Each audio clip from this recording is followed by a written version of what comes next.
বাংলাদেশ ইংল্যান্ডের ম্যাচের মাধ্যমে গ্রুপ এ এর খেলা দিয়ে শুরু হয় এবারের চ্যাম্পিয়ন্স ট্রফি। গ্রুপ বি এর প্রথম ম্যাচ ছিল ভারতের বিপক্ষে পাকিস্তানের। ক্রিকেট বোদ্ধাদের ধারণা অনুযায়ী এই গ্রুপের প্রথম ম্যাচে বিশাল ব্যবধানে জিতে ইংল্যান্ড, আর বি গ্রুপে ভারত।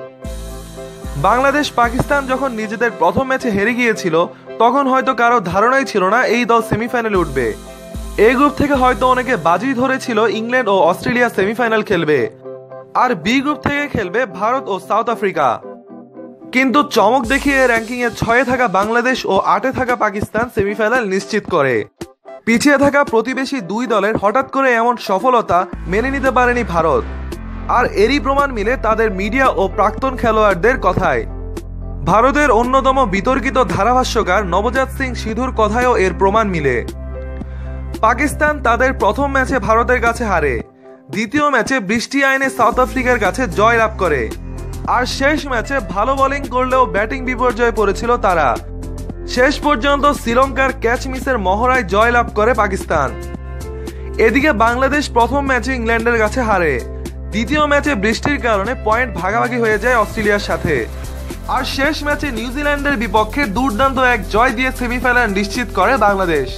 নবজাত সিং সিধুর মতে বাংলাদেশ পাকিস্তান সেমিফাইনাল খেলার মূল কারণ বৃষ্টি, তাই তিনি বৃষ্টি সংক্রান্ত আইন নিয়ে আবার ভেবে দেখতে বলেছেন আইসিসিকে। এই প্রসঙ্গে তিনি বলেন, বৃষ্টি সংক্রান্ত সুনির্দিষ্ট আইন না থাকায় বাংলাদেশ পাকিস্তানের মতো দল সেমিফাইনালে উঠছে, যা খেলার সৌন্দর্যকে নষ্ট করে। এই তো গেল নবজাত সিং সিধুর কথা।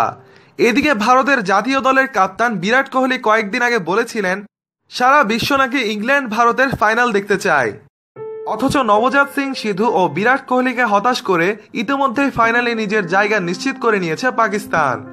ইংল্যান্ডের বিপক্ষে দুর্দান্ত এক জয় দিয়ে ফাইনাল নিশ্চিত করলো তারা। ব্যাটিং, বোলিং, ফিল্ডিং তিন ডিপার্টমেন্টে অসাধারণ ছিল পাকিস্তান। তাদের খেলা দেখে মনে হচ্ছিল নবজাত সিং সিধুর কথা যেন তার মুখে ফিরিয়ে দিচ্ছিল পাকিস্তান। এদিকে আগামীকাল এজবাস্টনে ভারতের বিপক্ষে মাঠে নামবে বাংলাদেশ, আর সেই ম্যাচেই ভারতকে বাংলাদেশ হারাতে পারলে বিগ থ্রিহীন এক স্বচ্ছ ফাইনাল দেখবে ক্রিকেট বিশ্ব।